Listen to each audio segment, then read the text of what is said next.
Very appreciative of everyone's time. So this is like a working dinner slash intimate discussion amongst families about raising children in the digital age. So it's going to be super calm, it's going to be super casual.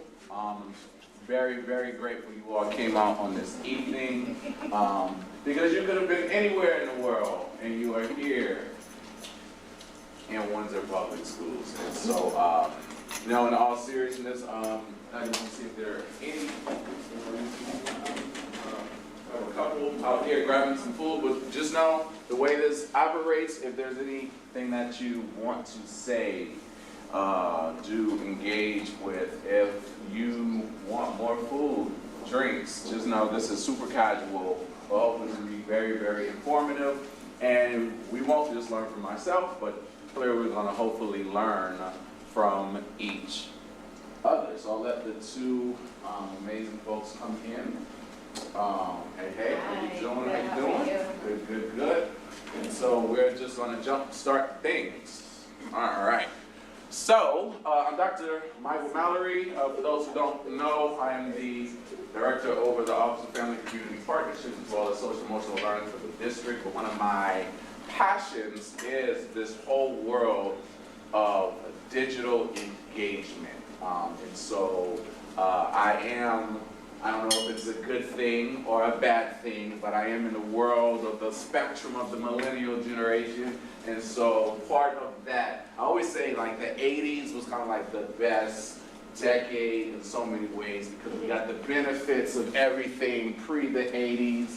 And so we know, you know what I'm saying, the amazing things, right? You know, and so I'm speaking because I know we have amazing, so much wealth of experience in here, you know, but then also with the rise of the internet, technology and all of those things, we've been able to engage that kind of 80s millennial generation with so much of how the world has changed and evolved.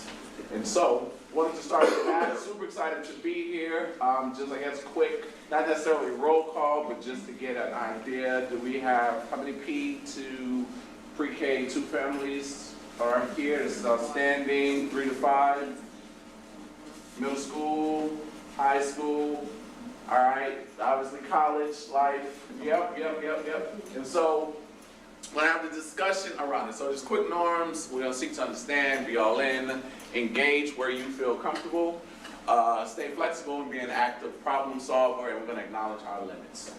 The world of social media, our digital technology is a lot, and we only are gonna be able to engage in a limited amount of conversation and dialogue and discourse tonight.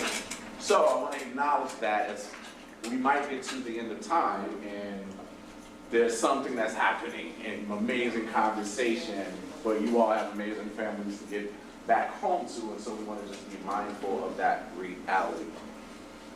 So quick P's.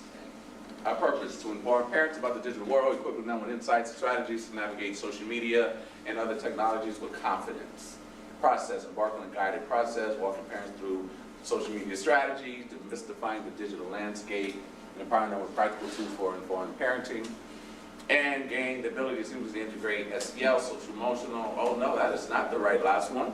But we're going to take it because I am over social emotional learning, and social emotional learning is all about skills. And so the payoff ultimately is more informed parents and being able to hopefully have a community of people that you can collaborate with and engage with to further enhance your knowledge in the digital world.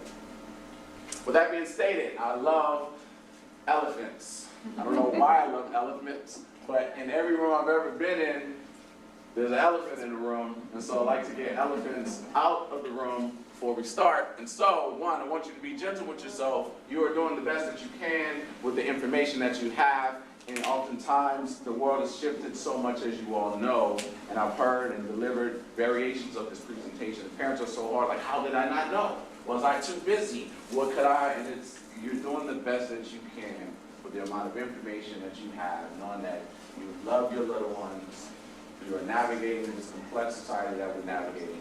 And oftentimes we can be so hard on ourselves and saying we're dealing with a $1 trillion conglomerate industry of just people that's lobbying for all of our attention. And so I like to remind families, like, hey, That elephant of you holding, no, it's okay. Be gentle with yourself. There's no judgment zone. Some might know a whole lot more than others. It's okay. Some might have, unfortunately, have had instances or situations that you may share tonight. This is a no judgment zone. This is a safe space. The ultimate goal is informing, engaging, and hopefully being thought partners in this work around the digital engagement of society. Big money, as I stated, big companies pour a lot of money, and so you all have amazing brands and things that you all have on. This is traded on Wall Street every single day, and so with our limited bandwidth and resources that we all have, that we collectively put all of our money together tonight, we probably wouldn't even scratch the surface of the amount of money that these people spent in the 5 minutes trying to increase digital engagement around the globe. And I just want to say that this forum specifically is not about, it may go in a little bit, so I don't want to limit it, about technology usage in class. This is socially about the digital world and how you can equip yourself, engage yourself specifically at home in the family world. And so I just wanted to put this here, because here in Windsor Public Schools, we are limited in technology, and we're going back to the basics. And so we're making phone calls. Our kids are pen and paper. Teachers are grading with red, ink pens. And so I just want to say, some thoughts might say about an overusage of technology, but it's less centered around the amazing things that we're doing here in Windsor Public Schools, but more about how you can equip yourself with the overall knowledge and things that you can do at home. So, the elephant is out of the room. Hopefully everyone feels lighter.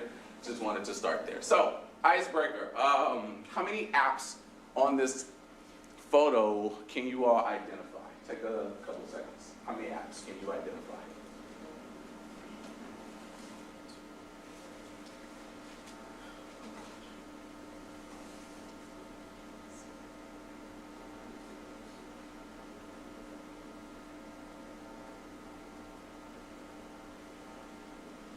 All right, start throwing some of them out. Anyone, this family, throw them out. What apps do you see? Facebook. Facebook, okay. TikTok. Okay, yeah. Wells Fargo. Okay, yeah. Maps. Maps, okay. Am I saying Facebook? Yeah, uh-huh. Yeah, Stock market. okay. Uh-huh, no, yeah. App Store, Mm-hmm. iTunes, iTunes, yeah. golf, Uh-huh, yeah. Chanel. Okay, yeah. calculator, Calculator, okay, yeah. settings, Piano. Yo. Got it. What about the very first row of apps? Can you see those? The very top? Oh, it costs.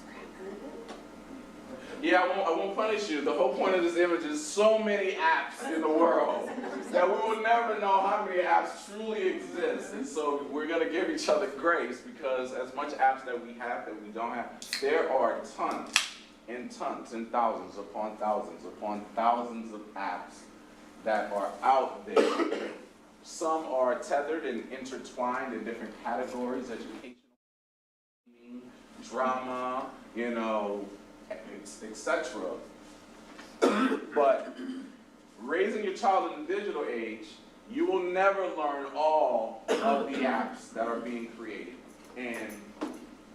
But if you can get a better understanding of the way in which your child is born in this world, our children and young people, and is not, once again, starting the education we want to start at an earlier age, but to free yourself from, this is a trillion-dollar industry, and every day there are young people and companies creating apps, finding and figuring out ways, and so we will truly never be able to keep up.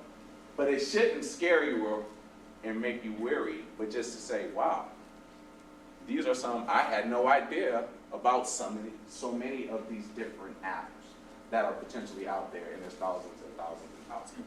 But we're going to do a quick turn and talk, just for the essence. So you can answer both with your partner, or you can do one, it doesn't matter. The first one, what aspect of your child's digital life at home do you feel you might not fully understand? Sharing any experiences you've witnessed or systems you've put in place to navigate these aspects. That's the first one.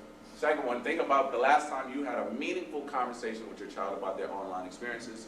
What did you learn, and how did it impact your approach to digital parenting? We're going to take a couple of minutes. Hopefully we can be honest or just self-reflective if you don't want to share with your neighbor, but I encourage to engage in some introspection and then turn and talk with your neighbor, and then we're going to hopefully share out as a great community. Cool? So a couple of minutes, I'm going to put a timer on my watch, reflect, self-reflect, and then share and have some kind of interesting discourse. And if you don't know the parent next to you, just introduce yourself and say hi. I too also pay my taxes in this district. All right, I'll set a couple of minutes and let's go. And if you're by yourself, I would love to join you.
All right, 60-second wrap up. 60-second wrap up.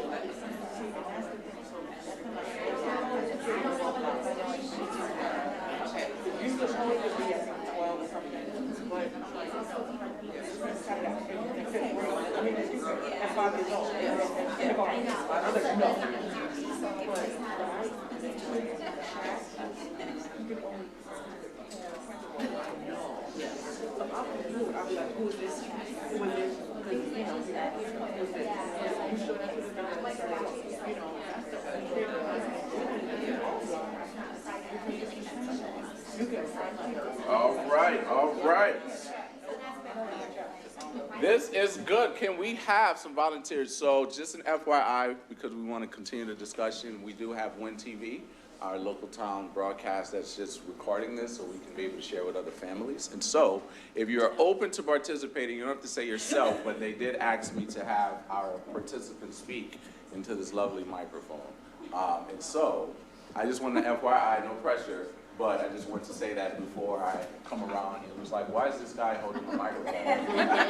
Everyone in here can hear you, but it's more so just for the audio for them. So if we can start on this side, any conversations, you can just say the first or the second question, and then what you all talked about, or just reflection. You good? Go for it. Well, Take this one. thank you. Thank you very much. So we were speaking specifically about how children accessing YouTube and how we're able to, there's everything on YouTube, and how we're able to try to reduce the amount of content, because we know that, listen, I have a 9-year-old, so I tell him stay on, kids' YouTube, but of course, they know how to get to the regular YouTube. So we discussed that, and we also discussed like the gaming as far as Roblox and, like them being able to chat with other people and friends with other people. So how, we'll go on and we'll look at their friends and just try to make sure we know what's going on with those different systems. Outstanding. We have someone on this side that would like to talk about what you discussed. Sure. Do you want me to hold it? One of the things that I recounted with Sarah was the element of, there is, I know we ushered the elephant out, but there is the feeling of overwhelm, because finding that balance of limiting screen time when I kind of want to have some me time, which the screen is a nice babysitter, and finding the time to then go back through and look at the history like you were talking about. But so there's some challenge in that, but trying to make use of the things that are available, like putting on the age limits for YouTube, finding ways to lock down the devices as best as I can, and having the conversations with them, which you also talked about, of, what is appropriate and why do we need to be careful, and why do we avoid having chat stuff, or if you are chatting, what do you make sure not to say, even if the person makes you think that they know you. So those were some of the things we talked about. So much. Someone back here. I'd like to contribute. Go for it. So we spoke about kind of similar, but the power of no as parents. So my children and your child doesn't have a cell phone. So we know that that's the new norm for kids as young as first grade. I've seen kindergartners with cell phones, but understanding no, you can say no, empowering yourself as a parent to explain to your kid, maybe you will be different and maybe you'll be the only one without a phone, but these are the reasons why, but also padding that with activities. So my kids, we're fortunate to have them in extracurricular activities, so sports, kind of like Windsor, what Windsor is doing with getting back to the basics in the classroom, remembering hey, there is outside. There are parks. There are great rec programs. So kind of recentering life for children, and just saying, hey, no, we're not going to do the phone thing. And then, like you said, also just the power of relationship building. So be having explicit conversations with your kids about, those hot topics, pornography, what, even though I'm saying, hey, you guys can't have a phone, I can't control when they go to a sports event and they're with teammates and their friends are looking at something. So let's beat the punch. Let's talk about those hard conversations that you may come across, because I find if your kids have the vocabulary, they'll be more inept to kind of have those conversations with you. So that's a little piece. Anyone else want to add to the discussion around question 1 and question 2? Absolutely. So I guess to piggyback on the YouTube topic, that's a hot one in our house with our 10-year-old daughter, and her kind of taking on, watching kids her age act out certain situations with other kids her age. And we find that she takes some of the lingo, the sass, and you can kind of recognize it on some of the conversations she has at the house, and it kind of gets her in trouble a lot of the times. So right now she's on a complete iPad ban because of the power of suggestion that YouTube and the internet is giving her, and we didn't like the way it was going. So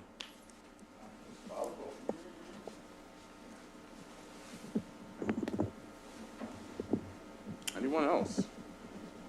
No, these are great initial discussions, because we think about how we all were raised in most cases, right? This wasn't a thing, it wasn't a thought, right? And what does the information now mean once just to engage in self-reflection of, wow, am I actually being as thoughtful of this new world that has been here, expedited in many ways because of COVID, right? That increased many emotions within ourselves as adults, to the point of what did me time look like? What now does me time look like?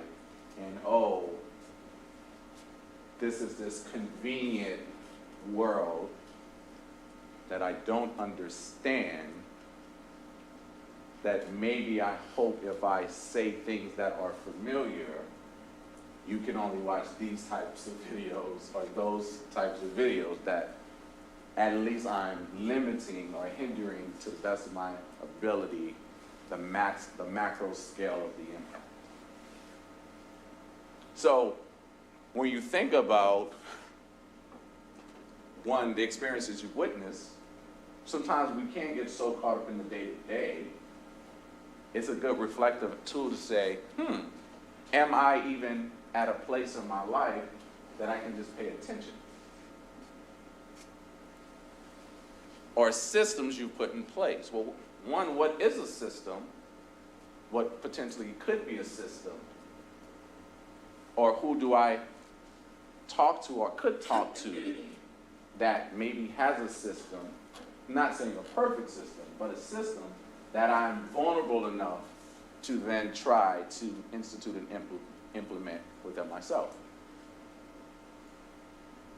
The last time you had a meaningful conversation with your child about their online experiences, right? What does meaningful now look like when we are all so busy, running from one sport to the other sport, picking up one child, dropping the other one off? How do we find meaning when the world has us going? Is there even 5 minutes to sit back, reflect, to define meaning for yourself, to reflect on what was meaningful to you when you were at the same age, and now how can potentially you fill in the gap with the knowledge and the skills to then be able to support or even become comfortable with having a discussion?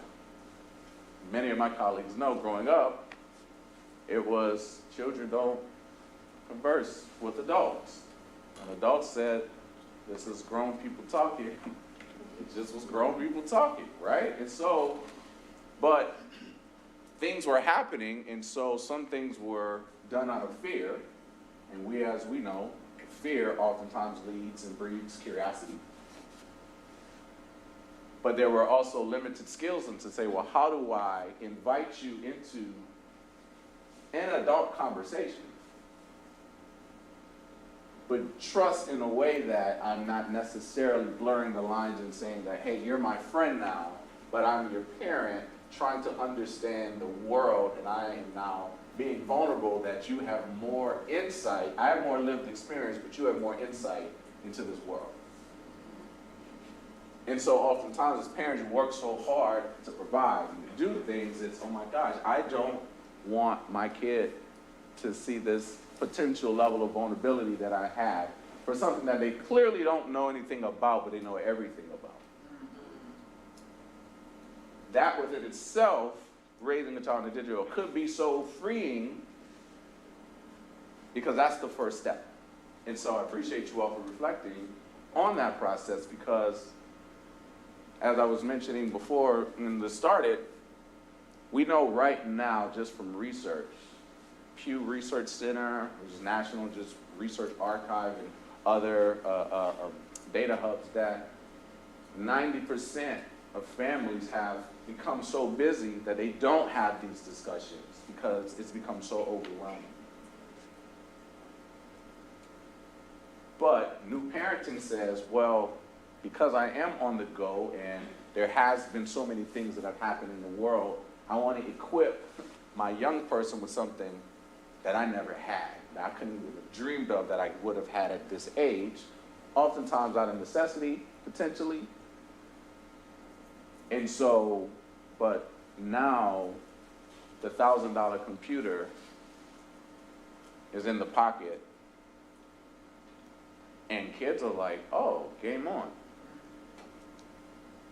And so now, because the conversation is not happening, so I want to celebrate all you all for your conversations that you have, but just the thought process, because this is a real thing, and there are elements that we can do collectively to keep and continue to get better, right? So, digital divide. Parents, we're digital tourists. We enter when required. Tech is a tool used to get a job done.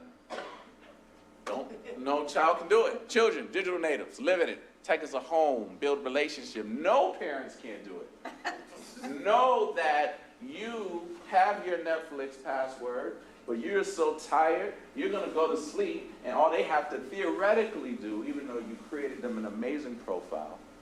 No, I'm joking. All your kids are sweethearts and saints. I'm just saying. But like other people's kids, right? It's saying you're sleeping, and so I'm gonna go into your profile, and I'm gonna go into my profile, change potentially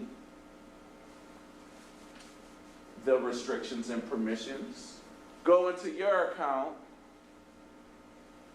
put your password in because of passwords. I mean, 1, 2, 3, 4 is the most thought-provoking thing we can do nowadays, right? And so forth and so on, right? And so, but it is a powerful thing to say, well, to realize that it's okay to be a digital tourist.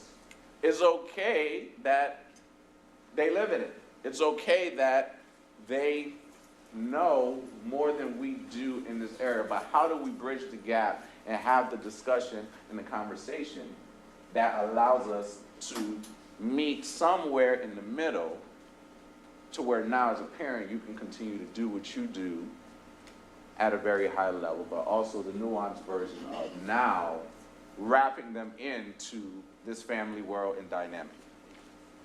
So, online safety. Can someone read the first sentence for me? Online safety, anyone?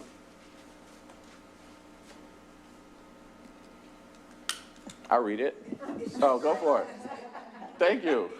Ms. Lee? It's being aware of the nature of the possible threats that you could encounter whilst engaging in activity through the internet. And these could be, and not to put you on the spot with the microphone, this is right here. Security threats, protecting and managing your personal data, online reputation management, avoiding harmful or illegal content. How important is the security threats, right? Many of you have worked so hard and have homes and places you live, and you're like, nope, when we go home, we're gonna make sure the security is on. And before you walked in here, you got out of your car, and you hit a button, and it went chirp, chirp. And you put your security on, that's your ability. And then we saw our baby, it was like, oh my gosh, it's Christmas. Oh my gosh, it's so good to see you. I know what they said, but here's just 1,000 smartphones. And it was like, no security? Okay, well, I appreciate that you gave me this thing, right? And so when you think about that, which then, protecting and managing your personal data, as adults, we know the big things that we want to protect, right? We want to protect our social security number, our credit card records, all those things that you have in vaults, right? But what does that now look like? What are we helping our children to know that we want them to protect and manage? And what is personal data, right? We know sometimes it's hard to ask certain questions or things that we assume. Of course, my child knows my cell phone number by heart. Do they? Is that a conversation? Is that a pop quiz on a random Wednesday? 3 a.m. in the morning, wake up, what's my cell phone number? Okay, go back to bed. But what does that personal data mean and look like in a real way, right? Online reputation management. So it's a reputation. And if a reputation is those espoused values that you all have, those family values and those things that you want them to be good, nice and kind, hard workers, X, Y, Z. Well, you might be too young, and you probably are too young to be online digitally. But because we're having a conversation, because I know you're a digital native, and you live in this world, I need to make sure that you know what a reputation is. And if you understand that aspect of a reputation, I can continue to equip myself and equip you and equip our family to say that in this online world, that also is tethered to your burgeoning and building a reputation. So oftentimes it's, hey, me growing up, and I know we have other individuals in the business world in different sectors, first thing I learned years ago in business school, first business class was, professor comes in, he slams a paper on the desk, a newspaper, and he says, you know you messed up if you're on the front page of this. But he's talking about reputation. And everything you do, can you ensure that if you ended up on the front page of the paper, that you can stand proud, your family will stand proud, so forth and so on. And so now, the digital world has gotten so sophisticated that IP addresses and things identify as your personal computer or your home radius to where it's like, if people were sophisticated, most parents are not, in any way stretch of the imagination, I can at least ping where I think this thing came from, right? And we know just those addresses because of our cell phones, right? And it hits different cell phone towers depending on where we go. And so having those conversations is super important, but also avoiding harmful or illegal content. What does it mean to harm? And so I kind of use that in the elephant joint of what the school is doing, going back to the basics. But even in the digital world, there's still certain content and lessons that, as parents, it's what does it mean to do harm, avoid harm. And oftentimes research then suggests that in the digital world, even though curiosity is there, because the conversation and discourse was there, it was happened with family, parent, and child, that at least antennas go up when harmful images or things are being shown. Illegal content looks a lot different nowadays, especially in the digital world, right? And so, but the conversations is, I might not know it all, but I understand that if I'm having routine conversations with my child and I'm also engaging with them in a particular way, that at least now I can be inquisitive to see what he or she is thinking as it pertains to some of this content. Knowing that they're still a digital native, that they're still going to potentially make mistakes, but can I potentially limit the mistakes that they do because I'm having, and I'm open and vulnerable enough to have the conversations. So why is this important? The importance of the internet has increased massively in recent years, partly due to remote learning, COVID impact, but it also is because of the rise of the behemoth, YouTube. And YouTube is indeed a behemoth. And it is because every single day, there are hundreds of millions of videos being uploaded to YouTube around the globe. Some are cat videos. Many are not cat videos. And the spectrum in between, right? And so, we now know that this is a reality.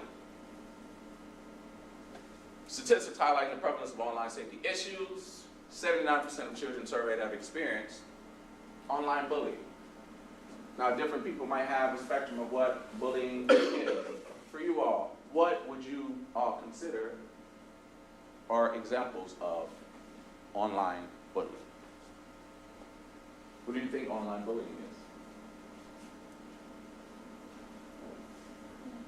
It could be kids in the chat group or other kids speaking negatively about another person, or they could be showing videos of something that someone did to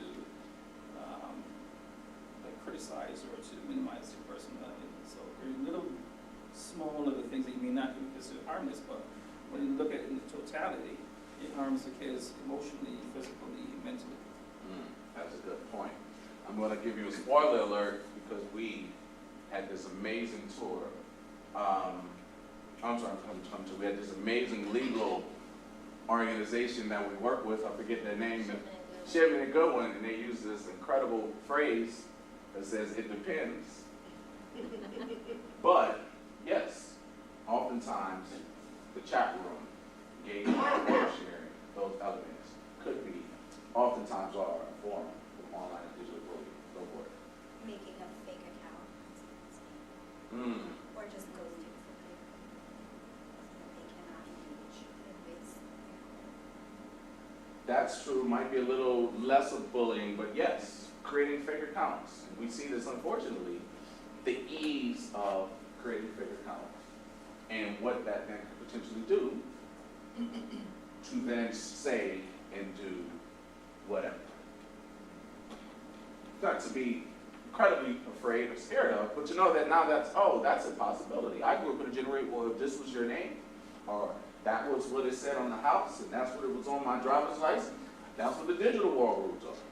But just even knowing that, oh my gosh, it is kind of easy to then now have those conversations with your child in a way to then say, these things are a possibility.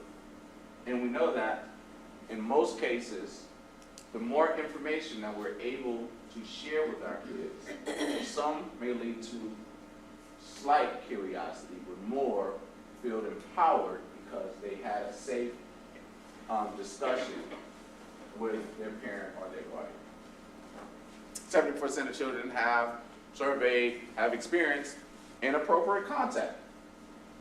So just even knowing, by having an open discussion, conversation, and some of the things that we have in the packet or just in general, from the discussion to say, if Domino's 431, I got an alert about Domino's 431, and you said,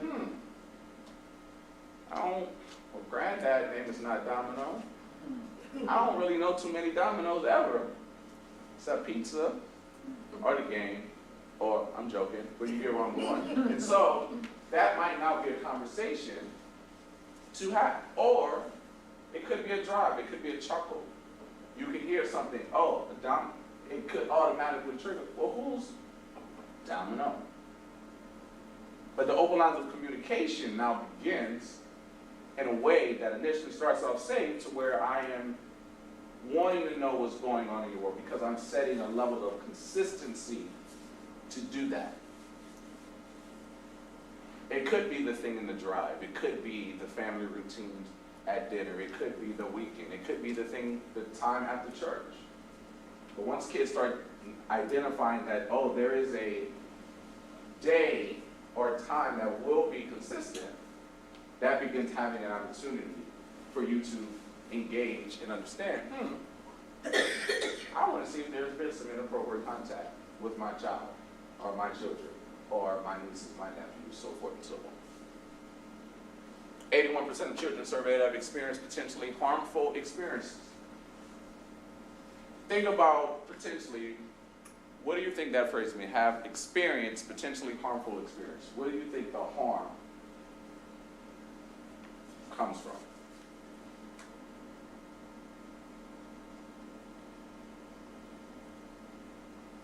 I'm thinking that our kids are still growing, they're still sponges, absorbing a lot of things. They were not ready to engage in certain things, and those things prematurely allow them to be exposed to those things.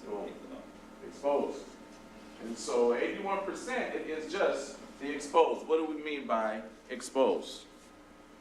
I was on YouTube, and you go to YouTube, and actually what I'm going to do from this perspective is just show you, in most cases, what it looks like on a normal YouTube Explore page. Normal YouTube Explore page, and you go, and for whatever reason, kids are just, I just want to see. And they're just scrolling, and they're scrolling, and just random things that you have no control over just show up. And so 81% of that harm, minimum harm initially, if not already expected to say, if I already know I have my kids utilizing these apps, I probably should be having ongoing conversations about these things. You know what's the easiest thing, one of the easiest ways and strategies to do that? Once again, I started with the elephant. It's a no judgment zone. And so I'm going to say, how many of you all potentially have smart TVs at home or something you can stream a thing to? Yep, okay. And so one of the easiest things is to say, you know what? I can take my cell phone or I can take my laptop and I can smart stream the YouTube Explore page and have my kids sit down and say, hey, what do you think is harmful? And I can start the discussion. And so now, we probably was going to watch something as a family, but we're going to spend this 30 minutes of content having a discussion real time that could actually potentially be really fun by using technology that is not all bad for good in that moment to now have a discussion. So what do you think about when I typed in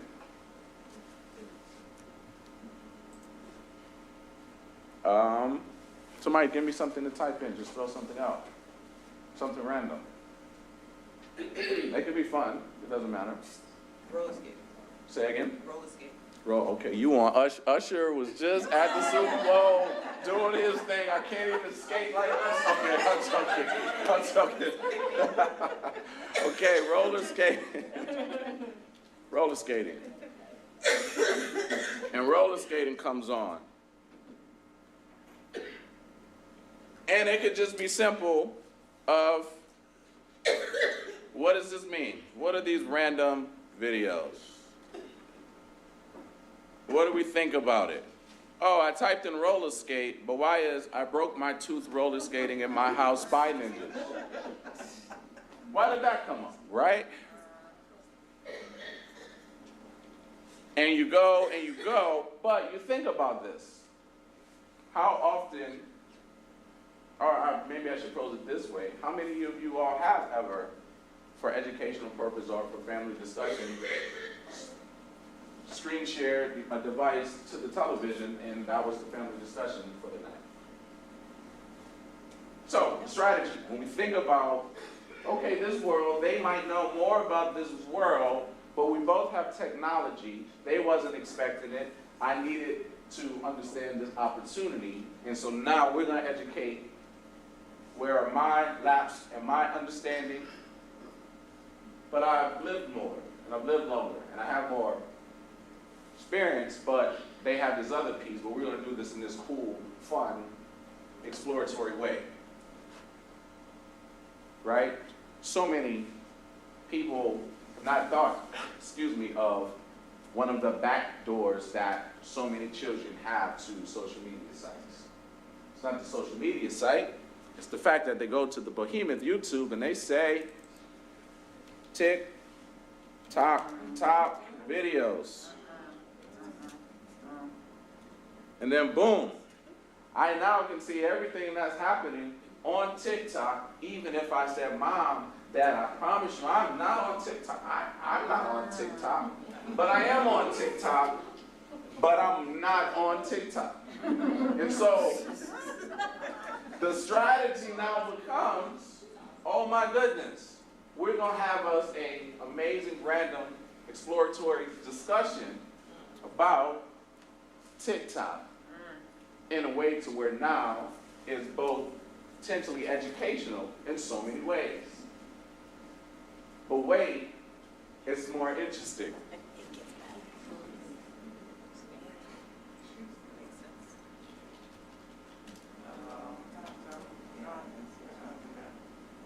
Instagram most viewed videos. So any social media site that you can think of, this is a back door that families will, oh my gosh, that's too much YouTube. Yes. And not necessarily know but now you are empowered to, here I was, deleted all the apps except for YouTube. And my little talented and gifted child said I wasn't on the thing. And so they wasn't lying, but they was in the gray area. And now I'm scratching my head as a parent. My child is gifted, but I just didn't want them to be exposed to it. But no, seriously, so we can have fun in our unfortunate voids that we don't know, but now it's empowered to say, well, maybe I don't need to as a parent now, which I would encourage if you feel like your kids are on social media to potentially have an account. But I can at least know what's happening on all social media accounts because I can now use YouTube to be in the know.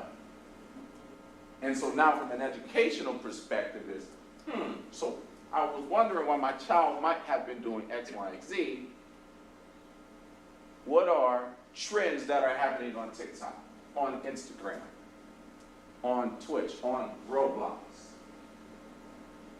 And now, no judgment, it could be interesting, it could be crazy, it could be far left, far right, but that puts you now in a better equipped position to have a discussion because at least you now know that I have a different level of access, which is universal access, to be able to have this information.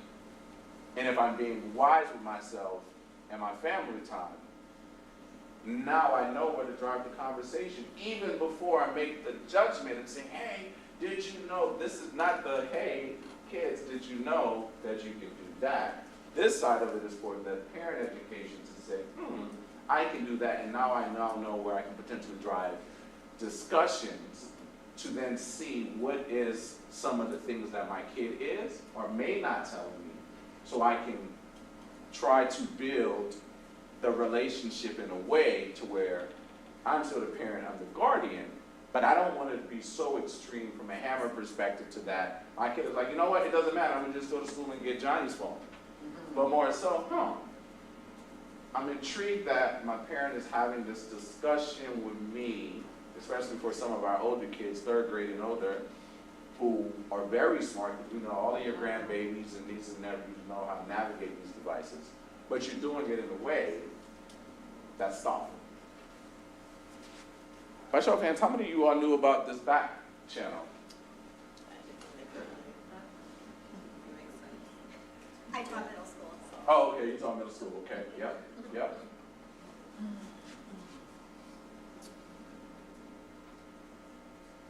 And so I am on our SEL Windsor page. How many of you all have a current Instagram account?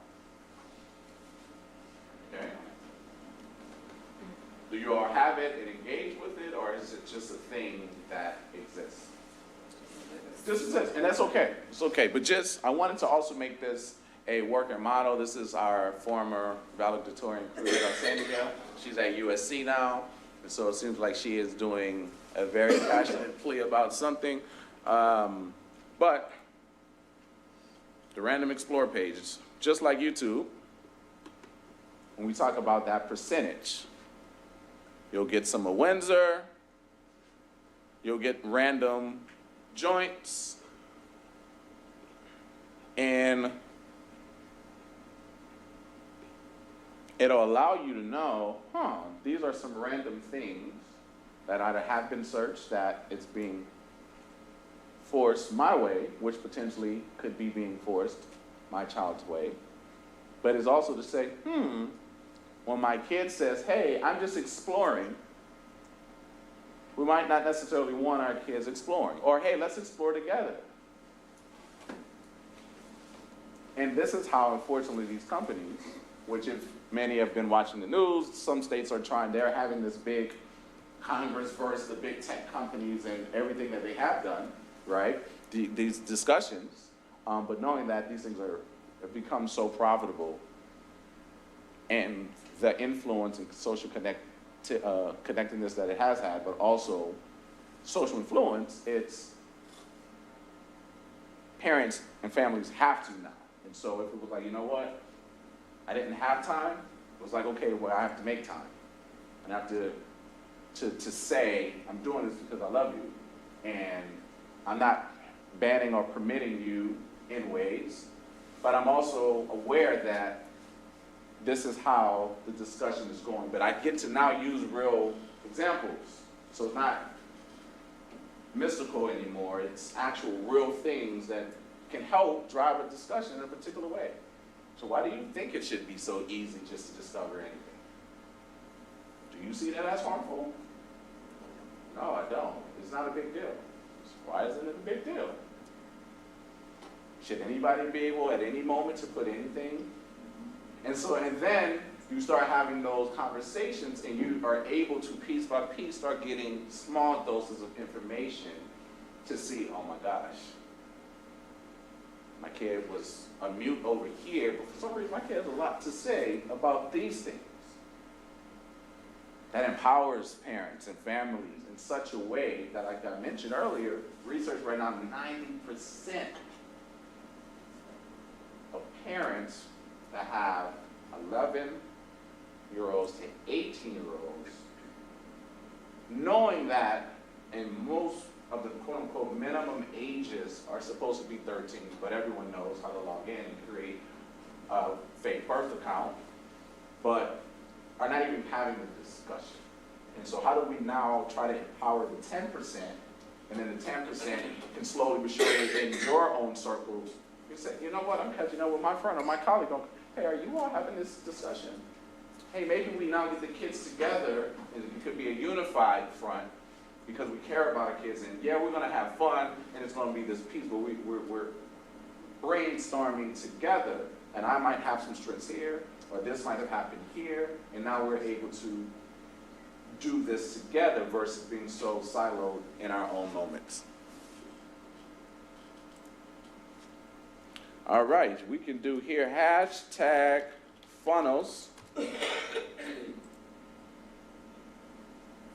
Hashtag funnels. Have no idea what this is. How many of you all knew today what a hashtag was? I'm sure that's a, y'all like it, we're not that old. I mean, we know what a hashtag is, right? But hashtags still do exist.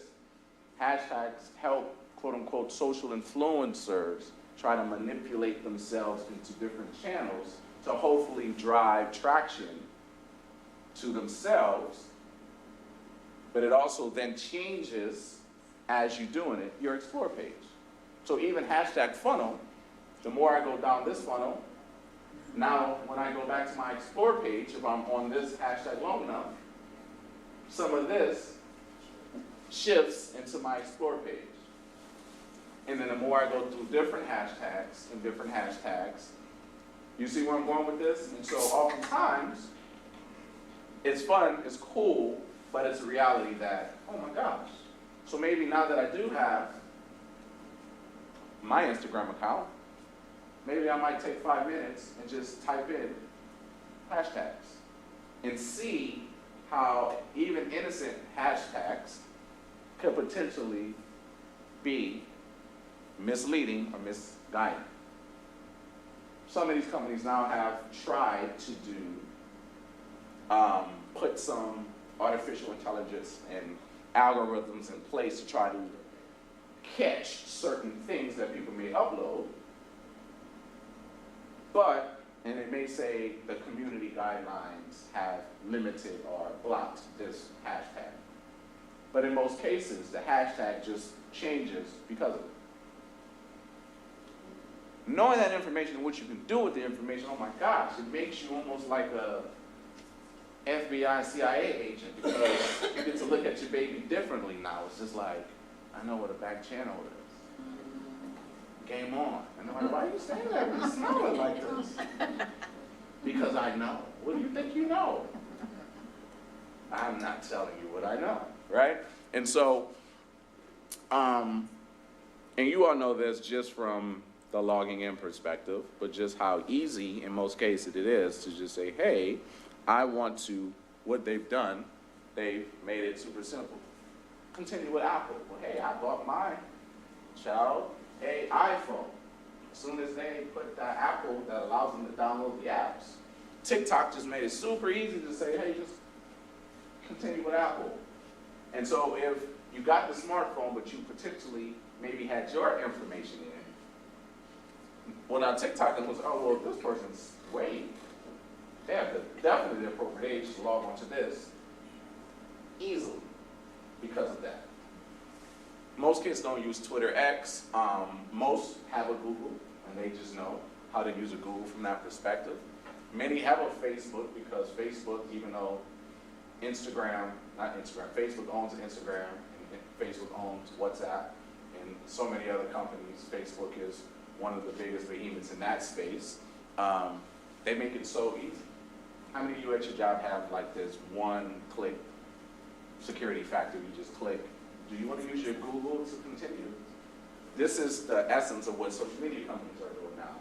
To say, where can I get the thing that they're already logged in to just make it easy for them to not even have to do the extra steps. And so you might, well, if my kid is potentially on these apps, then they could get on another app super fast because they all talk to each other. And they try to make it super simple to be able to engage in that particular world. Okay, we're at 7:30. I am going to, for the essence of time, I am going to, I do want to sign in really quick just so we can get to a space.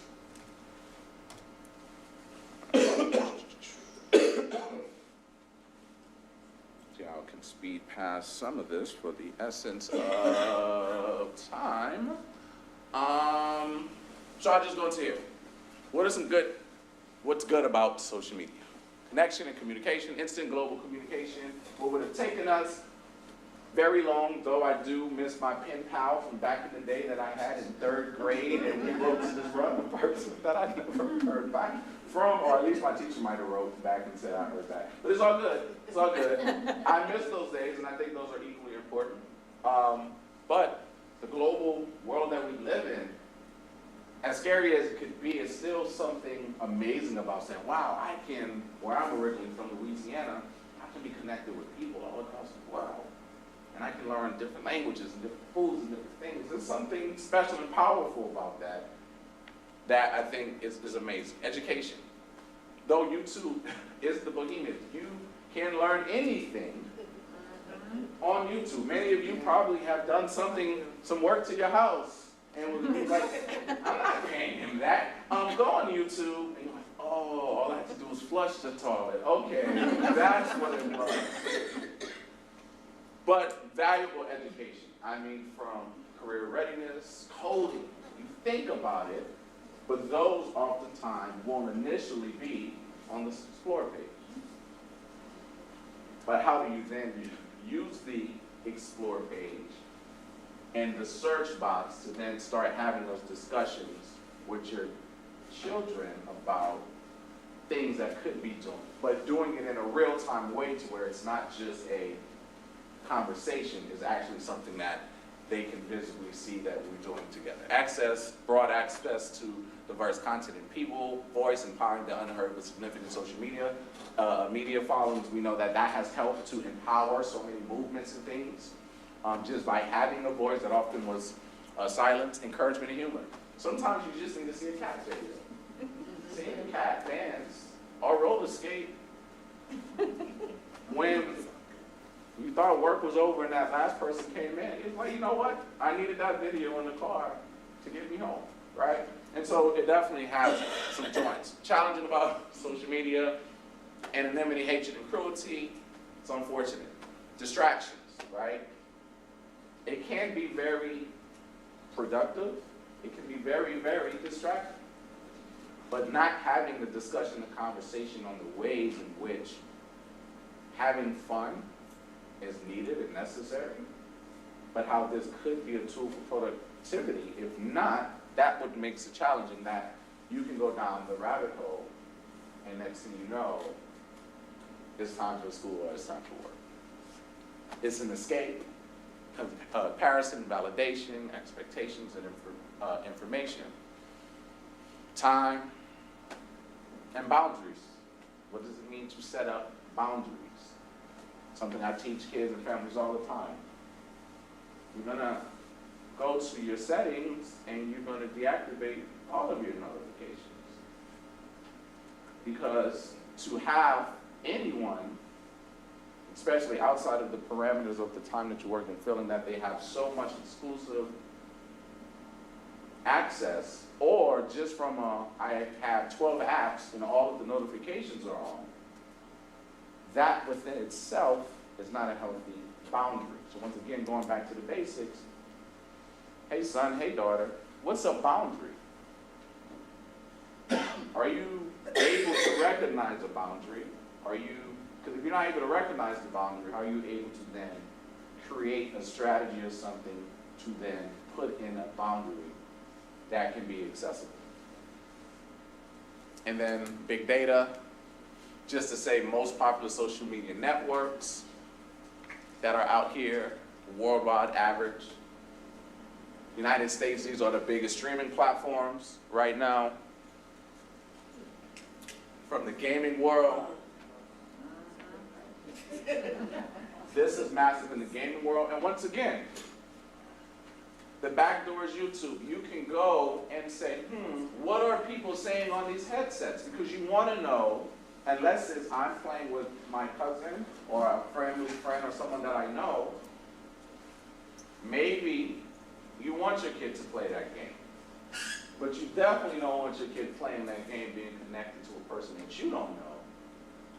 Because you can go through the backdoor channel and say, oh my gosh, this is what they're saying. Now you're empowered, you can do something about it. And it's okay, as Ms. Gill mentioned, to learn in spaces to say no. And to say, you know what, that electricity that's flowing through your room? Nope. And so I'm going to start right there because I know we're at time. But I have so many, so this, hopefully you saw where this conversation was going. I was trying to figure out what spectrum do I in. I have some term analogy. We have some QR codes in the packet specifically for the big three wireless companies, right? Yes. So if you have T-Mobile, Verizon, or AT&T, hopefully no one here has Cricket Wireless. If you do, no judgment, I promise you. But in all seriousness, and we have so many other resources, but we wanted this to kind of be a slight guide and discussion. And I have some strategies I'll leave you all with, but any questions that you all have, go for it. No, I had a comment, right? And so with regards to like the gaming piece, Okay. so I was a gamer, Yep. right? We talk to the old people, like straight up Atari, from then all the way through until like, I don't know, what is it? Anyway, so my child ended up, like now he's a gamer, and so the games are far more in depth than they were. Oh, for sure. When we were kids. So what I did was, PAX East is a gaming conference that they have every year. There's PAX East and PAX West. It's up in Boston. And, you know, we steal them out of school one day, and I bring them up. And one of the things was, one of the first things I learned, because you're like the whole online game, right? Everybody, we were in, they did a, what is the one? Not Roblox, the other one. No. Fortnite, thank you. Fortnite. So they were doing a global Fortnite competition live while we were there.